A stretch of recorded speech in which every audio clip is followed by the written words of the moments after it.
Gobernuak kotizazioak igotzea proposatu du pentsioak bermatu ahal izateko.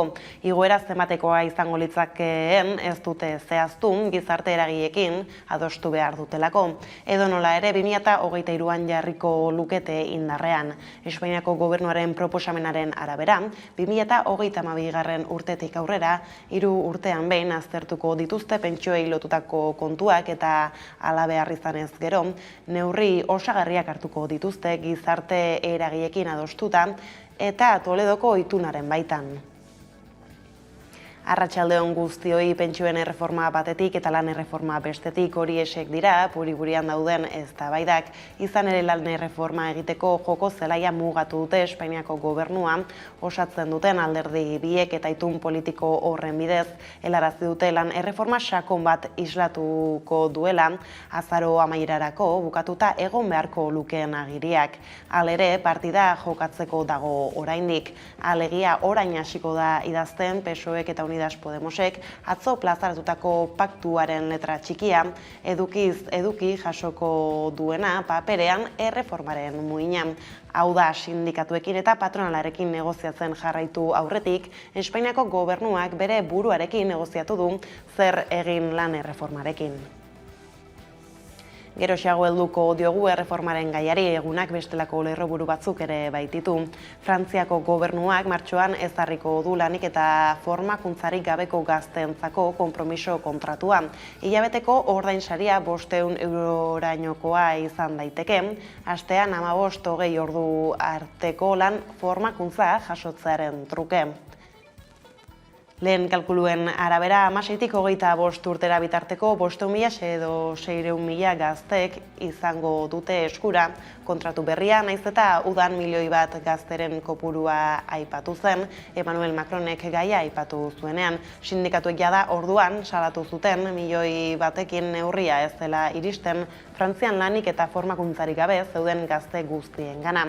Kontratu berria beraz, hauteskundeak baino hilabete lehenago iritsiko da eta oposizioko alderdien arabera gehiago du komunikazio operazio batetik, egiazko enplegu politikatik baino.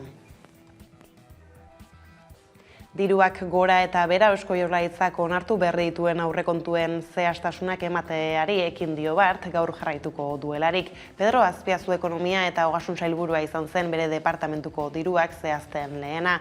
Horrez gain, Azpiazuk aurrekontuen inguruko proposamen errealistak eta batera bideragarriak aurkeztera gonbidatu du oposizioa, naiz eta legebiltzarreko gehiengoa izan da, dagoeneko diru partida bakoitzaren erabakiak iragartzen hasi den.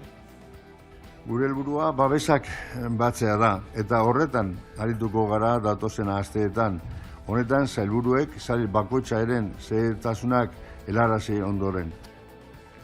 Diru kontuak ala nazioartera egingo dugu jauzi klima larrialdiaren aurkako konpromisoak hartzen jarraitzen dute Glasgowko COP26 goi-bileran bildutako estatu buru eta gobernu buruek, naiz eta ez duten askorik zehaztu, horiek nola beteko dituzten. Ameriketako estatu batuetako presidente Joe Biden izan zen atzoko protagonista nagusietako bat.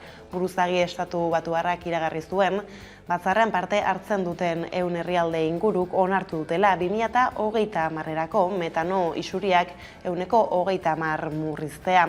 Ikusteke dago beraz, hilaren 12 artean zeintzuk izango diren erdietsiko dituzten bestelako akordioak. Tartean eguerdiko magazinean Alfonso Caño COP26 aldaketaldia ekimeneko kidarekin hitz egin dugun goi-bileraren inguruan noski, hain zuzen ere plataformaren eskakizuna da hitzetik ekintzetara igarotzea. Kontuan izan behar dugu 26. bilera dela. Horrek esan nahi du aurreko 25etan egindako adierazpenak, plangintzak eta horiek guztiak ez dutela gauza handietarako balio izan. Eta orain berriro badirudi dela klimaren astean gaudela, seguruenik hemendik 10 egunera berriro agenda horiek ezkutatuta geratuko direla, eta eskor gara esperientzia gaitik, ezta? Bestelakoan Atletik Fundazioak bigarrenez batu ditu zita bakar batean Thinking Football zinema jaialdia eta letrak eta futbola literatura jaialdia. Hala, asteartean aurkeztu duten Zinkin letrak eta futbola kultur zikloa azaroaren 9-tik 14 bitartean garatuko da Samames zelaian, bertan eskainita programazioaren zati handiena. Iaz bezala pandemiak baldintzatuta. Beraz, astebete iraungo duen ekitaldi bakar batean bildu du fundazioak zinema, literatura, umorea, sormena eta futbola elkartuko dituen jaialdia. Lerroburuak hala eta eguneko argazkiari heldu baino lehen, beste kontu bat memoria historikoaren etorkizuneko legeak injustizia erreparatuko duela adierazi zuen urri amaieran Beatriz Artolazabal Justizia Sailburuak. Gerra zibilaren eta frankismoaren biktimen memoria eta duintasuna aldarrikatzea du xede egitasmoak lakuaren arabera, eta frankismoari gogorazarre egitea eta antzerako ekintzak gogor zigortzea aurre ikusi du.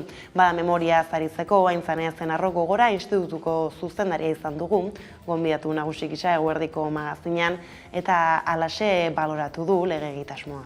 Egia da, familia asko dagoela, etaren biktima diren familia ia 300 gora, baina ez bakarrik etaren biktima, beste hainbat famili indarkeriak bere senitartekoa beren ingurutik kendu zien hainbat famili ere badago, egiarik ez dakitenak, ez da? Egia ez bakarrik egia judiziala, baizik eta kasu batzuetan egia bera ere ez dutena ezagutzen, zer gertatu zen bere senitartekoarekin ezagutzen ez dutena. Eta hori egia esan, konpontzen saiatu behar dugun zerbait da. Ez da, hitz egiten duzunean senitarteko horiekin benetan oso latza da ez jakitea, sikiera zer gertatu zitzaion. Gaurkoan gainera Foro Sozial Iraunkorrak amaitutzat eman du azken urte honetan garatu duen bizikidetza demokratikoa eraikitzeko konpromiso soziala prozesua. Horretarako azaroaren 6 larunbatean Gasteizko Artium Museoan ekitaldi bat antolatu dute. Urte honetan izan ere, 35 ekarpen baino gehiago jaso dituzte eta 21 bilera egin gizarte zibileko hainbat erakunderekin. Ekarpen horiek guztiak osorik jaso dira datorren larunbatean aurkeztuko duten prozesuaren liburua dokumentuan. Bertan, Foro Sozialak ondorioztatu dituen ikaskuntzak, gomendioak eta konpromisoak zein diren ere jasotzen dira. Aparte, Espainiako Auzitegi Nazionalean dira gaur ere Madrilen 13 auziko auzipetuak. Fiskalak Julen Zelarainen akusazioari ez ezik beste guztien auzipetuen akusazioei ere eusten die gaurkoan defentsaren abokatuek hartu dute hitza. Arantza Zulueta eta Jon Enparantzaren abokatua Alfontso Zenonek hasiera eman dio saioari eta absoluzioa eskatu du auzipetuentzat. Horrez gain, Zenonek ohartarazi duenez Guardia Zibilak askotariko dokumentu judizialak eraman zituen miaketa horietan eta horrek sekretu profesionala urratzen du. Eta Madrildik bertatik albistegiaren hasieran aipatu legez, negoziazio garaia dute Kongresuan. Bestak beste Espainiako gobernuak kotizazioak igotzea proposatu du, pentsioak bermatu ahal izateko igoera zenbatekoa izango litzatekeen, ez dute zehaztu gizarte eragiekin adostu behar dutelako. Aldi berean, lan erreforma egiteko joko zelaia mugatu dute Espainiako gobernua osatzen duten alderdi biek, eta itun politiko horren bidez helarazi dute lan erreforma sakon bat islatuko duela azaro 13erako bukatuta egon beharko lukeen agiriak. Aiara Durreta. 2012an PPren gobernuak burutzatutako lan erreforma indargabetzea erabaki du Espainiako gobernuak, bart egindako bileran Pedro Sánchez presidenteak, Yolanda Díaz lan ministroak eta Nadia Calviño ekonomia ministroak besteak beste. Hala, sindikatuekin eta patronalarekin negoziatzen jarraitu aurretik, koalizioaren jarrera behingoz bateratzeko bilera egin dute. Izan ere, Espainiako gobernuak urte 13erako lotu nahi du lan erreforma eta koalizioak lan araudiaren jarreraren oinarriak ezarri beharko lituzkeen unea da.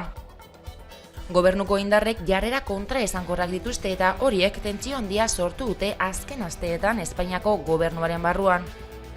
Unidas Podemosek hasieratik aldarrikatu du lan erreforma indargabetu behar dela, PSOE berriz 2012ko erreformari aldaketa batzuk egitearen alde mintzatu da. Eta atzoko bilera giroa baretzeko eta Díazen eta Calviñoren arteko gatazka amaitzeko saioa izan zen. Hala ere ikusteke dago orain zer den zehazki aldatuko dutena. Gaur baitu Espainiako gobernuak beste negoziazio bilera bat Comisiones Obreras eta UGT sindikatuekin eta CEOE patronalarekin. Baina patronalaren babesa bilatzeko ahalegin handia egin beharko du Madrilgo gobernuak. Diazen talde negoziatzailearen eta sindikatuetako ordezkarien ikuspuntuak oso antzekoak dira gai batzuetan, baina askoz urrunago daude patronalak dituenarekin. Alabaina akordia funtsezkoa da gobernuak Europako batzordearekin hartu duen konpromisuari jarraiki Next Generation funtsen bigarren ordainketa jaso ahal izateko baldintza bat 2012ko lan erreformatzea da gizarte eragileen babesarekin. Ostera Eusko Jaurlaritzak onartu berri dituen aurrekontuen zehaztasunak emateari ekin dio bart gaur jarraituko duelarik. Pedro Azpiazu ekonomia eta ogasun sailburua izan zen bere departamentuko diruak zehazten lehena.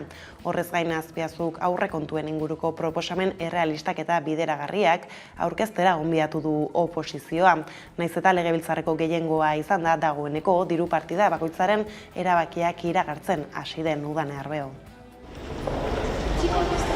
Inoizko aurrekontu proiekturik handiena izango du Eusko Jaurlaritzak datorren urtean, 13.000 milioi eurokoa. EAJak eta PSek osatutako Jaurlaritzak gehiengo osoa izan arren, Pedro Azpiazu sailburuak azaldu duenez, Eusko Jaurlaritzak adostasun handiagoa lortu nahi du aurrekontuen inguruan. Gure helburua babesak batzea da, eta horretan arituko gara datozen asteetan.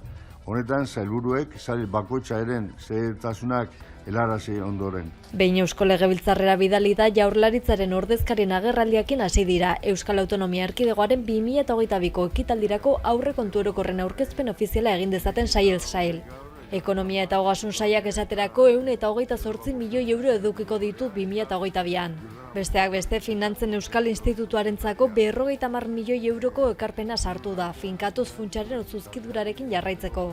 Segurtasun sailak berriz 725 milioi euro kudeatuko ditu, halaber sarrera probak aztertu eta egokituko ditu genero berdintasuna bultzatzeko. Gainera 8 milioi euro bideratuko ditu Jaurlaritzak indarkeria matxistaren biktimak babesteko. Lan eta enplegu sailak aldiz aurrekontuan jasotako 936 milioi euro izango ditu. Horren bidez berdintasunerako eta gizarteratzeko berrikuntzan inbertitzeko proiektua bultzatu ahal izango dute. Lurralde plangintza, etxebizitza eta garraio sailak 564 milioi eurora arte gehitu du aurrekontua 2022an. Garraio arloak 365 milioi euroko zuzkidura izango du trenbide azpiegituraren hobekuntzan, hiri garraioaren eskaintzaren gehikuntzan eta Euskalian oinarritzeko. Etxebizitza arloak berriz 276 milioi euroko aurrekontu finkatua izango du alokairu sozialeko 1.450 etxebizitza eraikitzen hasteko 7.600 etxebizitza huts bizigune programaren bidez mobilizatzeko eta alokairuaren ordainketan laguntzeko. Kultura eta hizkuntza politikako sailari dagokionez guztira 322 milioi euroko aurrekontua izango du datorren urtean eta aurrekontu oso harturik 10 eurotatik 1,1 inbertsioetara bideratuko du. Datozen orduetan emango dute gainontzeko saien aurrekontuen berri. Bestelakoan urrian berriro ere egin du berantz Hego Euskal Herrian lanik gabekoen kopuruak SEPE Espainiako enplegu zerbitzuen datuen arabera, hilabetearen amaieran 150.557 lagun zeuden langabe gisa erregistratuta enplegu bulegoetan. Beraz duela urtebete baino 26.822 langabe gutxiago daude Lanbiden eta Nafar lantsarean erregistratuta. Euskal Autonomia Erkidegoko egoeraren berri eman du Idoia Mendia, lan eta enplegu sailburuak gaineratu duenez, behin-behinekotasuna eta partzialtasunak gainditzeko asmoz Eusko Jaurlaritzatik, Espainiar estatu osorako akordio bat espero du, kontratu mota horiek argituko dituen eta prekaritatea murriztuko duen lan harremanen esparru bat ahalbidetuko duena. Urrian berretzi eginda langabeziaren jaitsiera modu sendo eta sendoan. Krisirik gabeko urteetan langabeziak askotan gora egin badu ere, oraingo honetan iazko iraietik ikusten ari garen ildoari jarraitu dio. Joera horri eutsi zaio eta lan merkatuak dituen defizitak ere mantendu egin dira. Kontratazio berriek ezin dutelako nahi ez den behin-behinekotasuna eta partzialtasuna eten. Horregaitik, Eusko Jaurlaritzatik Espainia osorako akordio bat espero dugu, kontratu mota horiek argituko dituen eta prekarietatea murriztuko duen lan harremanen esparru bat ahalbidetuko duena. Gaiz aldatuta LAB sindikatuak salatu du argindar konpainiek industria erabili dutela erakunde publikoei xantaia egiteko gauzak horrela, enplegua suntsitzen eta prekarizatzen duten enpresei aurre egiteko konpainia abiatu du. Kanpainia parkatu baira Deur eta kazetariak azalduko dizkigu nondik norakoak. LAB sindikatuak abiatu du enplegua suntsitzen eta prekarizatzen duten enpresei aurre egiteko kanpaina. Haien kontra ez da ronda la pagan ellos lelopean. Hala, kanpainaren berri emateko agirraldia egin zuen LABek eta argindararen prezioaren igoera ere hizpide izan zuen.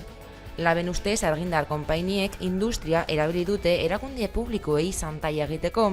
Izan ere, duela aste batzuk LAB sindikatuak ohartarazi zuen argindararen kostua merkatzeko presioa egiteaz gain egoera lan eskubidei erasotzeko erabiliko zela eta bart esandakoa berretsi du.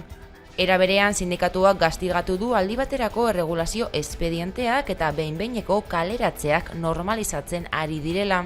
Eta adibide gisa Mercedes eta Volkswagenen kasuak aipatu ditu. 2008an 276.000 milioi eta 76 milioi eurotik gorako mozkinak izan zituzten enpresek. Horrela, sindikatuak salatu duenez, multinazional handiek eta patronalak egoera aprobetxatu dute eskubideak murrizteko eta enplegua suntsitzeko. Aldiz, zela sindikatuaren iritziz, Espainiako gobernuak argindarraren kontrol publikoa berreskuratzeko aukera galdu du azken asteetan. Gainera, sindikatuak salatu du argindar konpainien xantaiari men egin diola Sánchezen gobernuak eta EAJari eta Confebaski egotzi die energia enpresen defendatzaile sutsuak izatea. Espainiako gobernuak argindar konpainien xantaiari men egin dio ELA sindikaturen ustez, eta horrez gain ELAk egotzi die EAJari eta Confebaski energia enpresan defendatzailerik sutsuenak izatea. Izan ere, Sánchezen gobernuak argindar konpainiekin izandako negoziazioen emaitza ikusi ondoren, ELAren iritziz Espainiako gobernuak argindarren kontrol publikoa berreskuratzeko aukera on bat galdu du azken asteetan. Hala, Mitzelakuntza ELAko idazkari nagusiaren hitzetan argi geratu da sektore estrategikoak ezin direla esku pribatuetan utzi, eta beste hainbat negoziazioetan amore eman izana leporatu dio Espainiari, hala nola etxebizitza legean, zerga politikan eta lan erreforman. Horrez gain, sindikatuak onartu du argindarraren igoerak enpleguan eragin dezakeen kalteak arduratzen duela. Eta energiaren bueltakoak izpide, klima aldaketari buruzko foru legearen proiektua aurkeztu berri duten Nafarroako parlamentuan, bertan Mikel Irujo garapen ekonomikoko kontseilariak gogorarazi du. Berriztagarrietan aintzinariak izan arren, Nafarroan kontsumitutako energia guztiaren 80% inguru erregai fosiletatik datorrela oraindik. Horregatik egungo sistema zikina eta garestea dela deitoratu du. Hala, energiaren kostuaren eragina arintzeko laguntzak aurkeztu ditu Nafarroako gobernuak.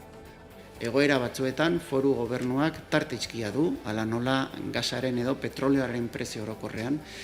Gaur egungo beste arazo batzuei dagokionez, gure foru komunitateak ez du eskumenik, hau da, emisio eskubideen erregulazioa eta energia sektoren erregulazioan.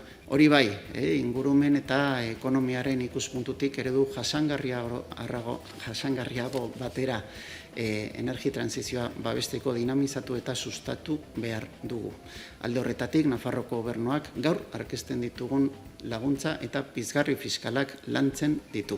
Guztira, esan dugun bezala, 30 milioi euro inguru Nafarroko enpresen eta herritarren energia eraldaketa bultzatzeko. Eta ingurumen arloan egun honek badu bestelako argazki bat. Bergarako udalak baliorik gabe utzi du Balogrine paper enpresari emandako hirigintza txostena. Udalak irizten du ez dela erabilgarria eman zen ziurtagiria gaur egun tramitean dagoen aktibitatearen prozesurako. Udane Arbeo sakonean.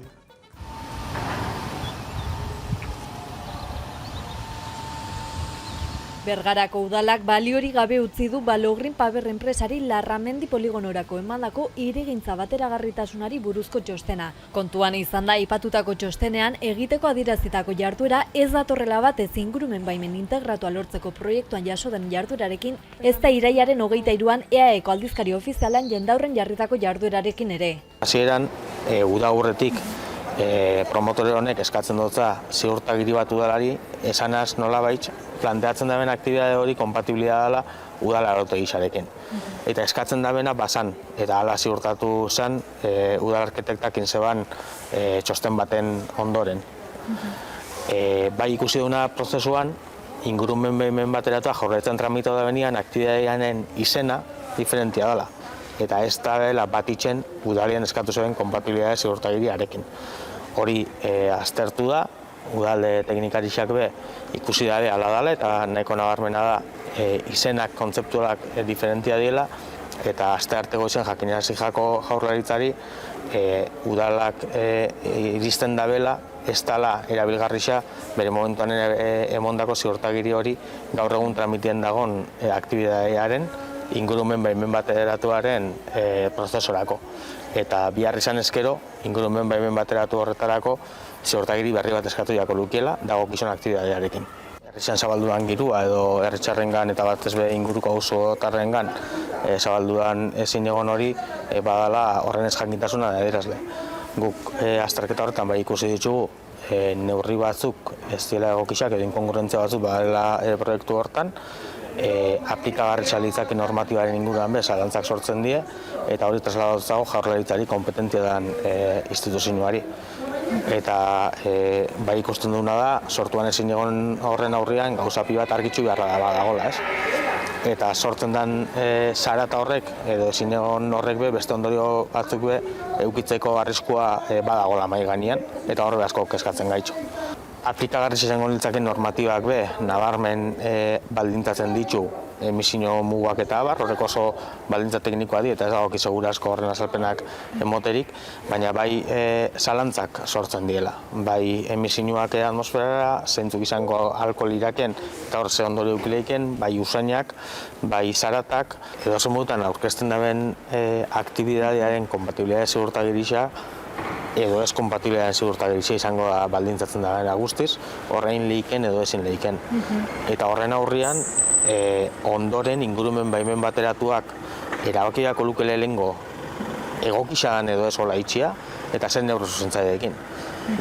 Momentu honetan, lehengo pauso hori egon lehike berriz pendiente, gure ziurtagiri hori espada baliagarrisa gaur egungo eskarerako, eta ondoren prozesuak aurrera jarraitxeako luke bestiak be argitxuaz. Egokizena da teknikoki horri itxia eta modu hortan itxia, eta hola inbiar baldin bada zen eurozontzailekin inbiar die. Eta itxatu bidarra dago egisa da plantatzen dana, azkenean dela lehen hau zaldibarrera juten ziren hondakin batzun tratamentu bat emotia, baina egisa da konflikto gehizen sortzen dabeen gaisa ez dela hondakin horren tratamentua bera, baizik eta tratamentu horretarako aplikatzen dabeen energia iturri moduan aplikatzen dabeen prozesua, aurreko prozesua. Ez dela lo duen tratamentua. Da lo duen tratamenturako biharrezko berua sortzeko aurretik dagon papelotearen retxazoaren energetikoki aprobetxamentu bat emoten dabe pirolisi bidez.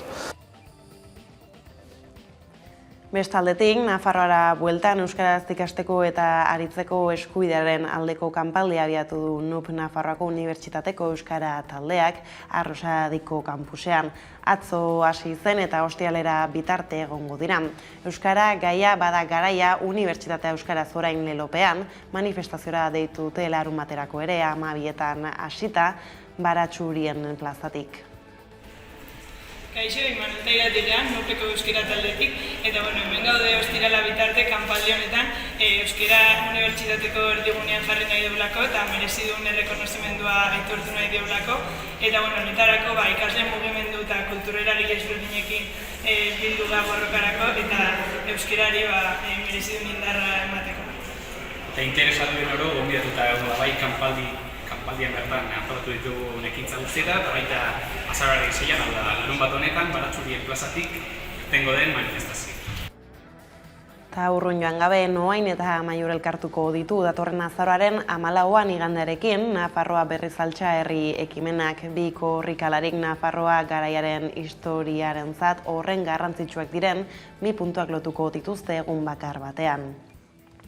Twitterren iragarri dutenez, goizeko 8etan aterako dira lasterkariak Noaindik, Getzetik, hainbat herritatik pasatuko dira eta horietako batzuetan harrera egingo diete herritarrek. Horrez gain, nahi duenak ibilbidearen zati baten korrikan laguntzeko aukera izango du. Hala Noaindik Amaiurrera dinamika oso bat martxan jartzea da asmoa.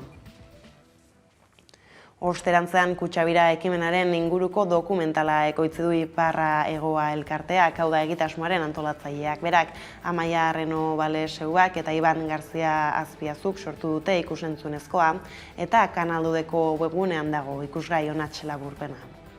Hitza da gure lurra. Iparra Hegoa elkarteak bultzatuta milaka kilometroko bidea egin du aurten Kutxabira ekimenak. Martxoaren 20an Patagonian Amets Arzailusek idatzitako mezua zeraman kutxa batek bidaia hasi zuen, euskararen lurraldeetan barna.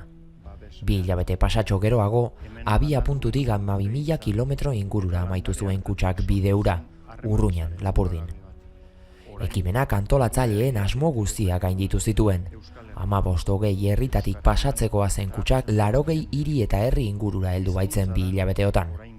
Pandemia berean, itxiera perimetralak indarrean egonda, Euskal Herriko hainbat herri eta Euskal Diaspora bildu zituen ekintzak, euskaraz bizitzeko aldarriaren azpian. Bidai hori dokumental batean bildu du Iparra Hegoa elkarteak, Amaia Renovaleseubak eta Iban Garzia Azpiazu kondutakoa. Kutxak bezala dokumentalak ere Patagonian hasten du bidea, eta irauten dituen 74 minutuetan, kutxa egin zuten artisauen, barruko testuaren egile Amets Arzailuzen eta ekimenean parte hartutako beste hainbaten lekukotzak biltzen ditu.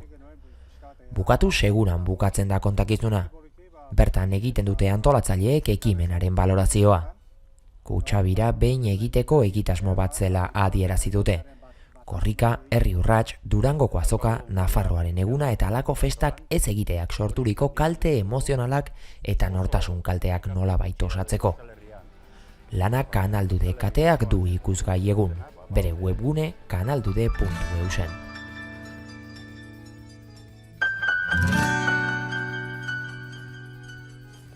Bada iritsi gara albistegiaren bukaerara, baina agurresan aurretik beste kontu bat. Azoraren 16tik 21 martxan izango da Sormenen Galdakoko sortzaileen plaza.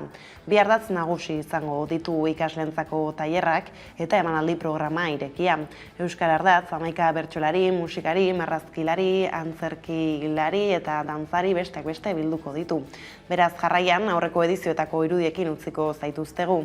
Eta gauzak horrela direla besterik ez gure aldetik hauek izan dira eguerdiak gurean gaur utzi dituenak. Guztiak eta gehiago nahi duzuen aldiro 11.eus atarian ondo izan eta bihar arte.